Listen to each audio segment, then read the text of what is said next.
Side കൊടുക്കണം എന്നാ പറഞ്ഞതിന്റെ അർത്ഥം. എത്രയോ ആളുകൾ നമ്മുടെ റോഡുകളിലൂടെ പോകുമ്പോൾ ഹോസ്പിറ്റലിലേക്ക് പോകേണ്ടവരുണ്ടാവും. എയർപോർട്ടിലെത്തി പാസ്പോർട്ട് മറന്നുവെച്ചത് തിരിച്ചു കൊണ്ടുപോകാൻ പോകുന്നവരുണ്ടായിരിക്കാം.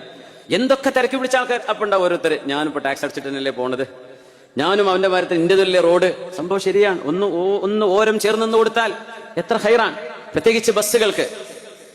എന്താ അറിയോ, കാറുകൾ ബസ്സുകൾക്ക് സൈഡ് കൊടുക്കുക. അത് ലോകത്ത് എല്ലാ നഗരങ്ങളിലും ഉള്ളൊരു നിയമമാണ്. ബസ്സുകളുടെ ബാക്കിൽ ഒരു സ്റ്റിക്കർ ഉണ്ടാകും.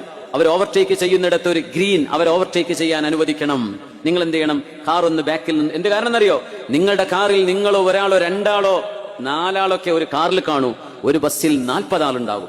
ആ 40 ആളുകൾക്ക് നിങ്ങൾ മുൻഗണന കൊടുക്കണം. കാരണം അതിൽ ആളുകൾ ഏറെയുണ്ട്. നിങ്ങൾ 2 ആളല്ലേ ഉള്ളൂ. സൗകര്യമുണ്ടെങ്കിൽ പോയിക്കോ.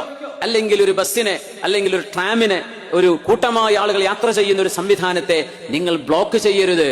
ഇതൊരു കോമൺ നിയമമാണ്. നമ്മുടെ നാടുകളിൽ മാത്രമേ ഈ സ്വീപ്പാക്കലുള്ളൂ. അത് ബസ്സേരും മനസ്സിലാക്കണം. അവരെ കാണും തിരക്കിൽ പോകേണ്ട അർജന്റ് കേസ് വരുമ്പോൾ ബസ്സുകൾ എന്ത് ചെയ്യണം, അവർക്ക് പറ്റുന്നിടങ്ങളിൽ അവരും സൈഡ് കൊടുക്കണം. അല്ലേ, ഒരാളെ ഇറക്കാൻ നടു റോട്ടിൽ നിർത്തിയിട്ട് പോവുക. ഇതൊക്കെ വിമർദ്ദങ്ങളുണ്ടെങ്കിൽ എത്ര അടി കിട്ടും. ചെയ്യരുത്.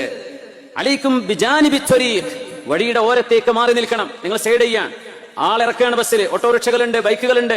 നമ്മൾ ആലോചിക്കണം, നമ്മുടെ റോഡുകൾ വളരെ പരിമിതമാണ്. നമ്മുടെ നാടത്തെ ഈ റോഡുകൾ കണ്ട നമ്മൾ ലോകത്തെവിടെയും ഇങ്ങനെ ഒരു സാമർത്ഥ്യമുള്ള ഡ്രൈവർമാർ, കേരളത്തിലെ ഡ്രൈവർമാർക്ക് ഇന്റർനാഷണൽ ലൈസൻസ് കൊടുക്കണം എന്നാണ് നമ്മൾ പറയാം. വേറെ എവിടെ ഓടിക്കാനും വലിയ പണിയില്ല. നമ്മുടെ ഈ വളഞ്ഞു പൊളഞ്ഞ തലങ്ങും വിലങ്ങും ലക്കുലകാനും ഇല്ലാണ്ട് വരുന്ന റോഡിലൂടെയൊക്കെ തട്ടാതെ മുട്ടാതെ ഒരു മനുഷ്യൻ വണ്ടി ഓടിക്കുന്നുണ്ടെങ്കിൽ ആണുങ്ങളെ കൊണ്ട് തന്നെ പറ്റില്ല. ഇപ്പൊ പെണ്ണുങ്ങൾ ഇറങ്ങാൻ തുടങ്ങി. അതുകൊണ്ട് ഈ റോഡുകളിലെ നിയമങ്ങൾ നമ്മൾ പാലിച്ചേ പറ്റൂ. ഇതെല്ലാവരുടെയും നന്മക്ക് നിർബന്ധമാണ്. ഇതൊക്കെ ശരീഅത്തിന്റെ ഭാഗമാണ്. ഇസ്ലാം ടച്ച് ചെയ്യാത്ത എന്താ ലോകത്തുള്ളത്? നമ്മൾ ആലോചിച്ച് നോക്കി. എല്ലായിടത്തും നിയമങ്ങളില്ലേ?